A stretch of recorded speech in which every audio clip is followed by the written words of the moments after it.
Okay, every level you played at high school, college, pro, you played in huge, huge games. Take us back, K-State, A&M, the Big 12 title game. Oh, the Big 12 title game. Yeah, the double overtime. That was an intense game. We went in there.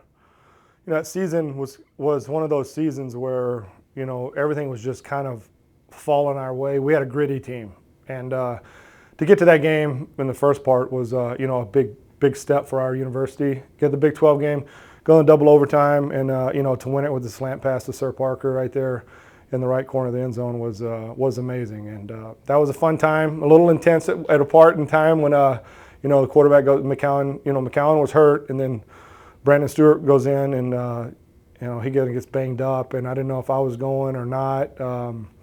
If I would have went in, it probably wouldn't have went to overtime. I'd have won it in regulation. But no, it was an intense part in that game, but a lot of fun. What was that like? You got loose. Yeah, I was ready to go. I mean, that's something I'd always wanted to do anyways, but at that point in time, I thought it was about to come to reality, and then you start thinking, is it really what you want, but I mean, I was prepared. Coach Craig Thorpe and those guys had me prepared, and I don't know how it would have went, but it could have been awesome or it could have been bad. It would have been awesome, like you said.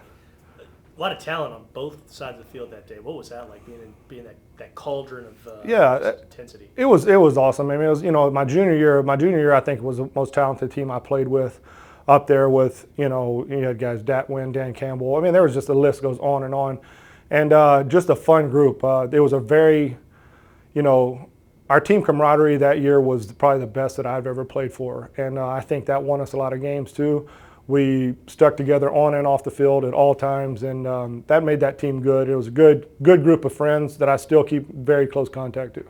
Different circumstances, obviously, with this matchup, but when you saw that that's who the Aggies were going to play, what was your first thought? Did you go back to that? Yeah, I did. I thought about it because I saw a clip on it the other day. They threw it up. I don't know what I was watching, but the pass to Sir Parker, the slant, and then the call, and it was awesome. And you start thinking about that time because not only do you remember that, you remember landing back in College Station at the airport, and they had to clear the runway for us to land with people, and then being able to go through the terminal right there at the small airport, but it was jam-packed, and I remember having a very good time that night, and it was a lot of fun.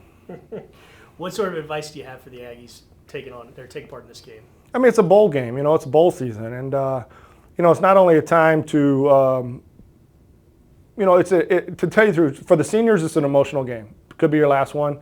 You could be going on to play in the NFL too, but no matter what, it's your last one wearing the maroon and white. And it's an emotional time for those guys. I know it is because I've been a part of it. It's also a great opportunity for the young guys. But go out there, cut it loose, have fun. I mean, it's a bowl game. That's what you're supposed to do. Go out there and show the world what you still got and what you have coming up. So, I'm proud of those guys. I know it didn't work out like they wanted to, but a bowl game is a bowl game. And I'm glad that, to be honest with you, that Miles decided to play. I'm happy for that decision he's made, and I'm ready to watch him.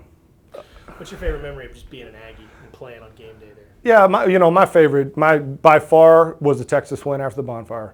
That was a memory that I'll never forget, and I'm pretty sure everybody that was at the game or watched the game or had anything to do with college football at that time will remember that game.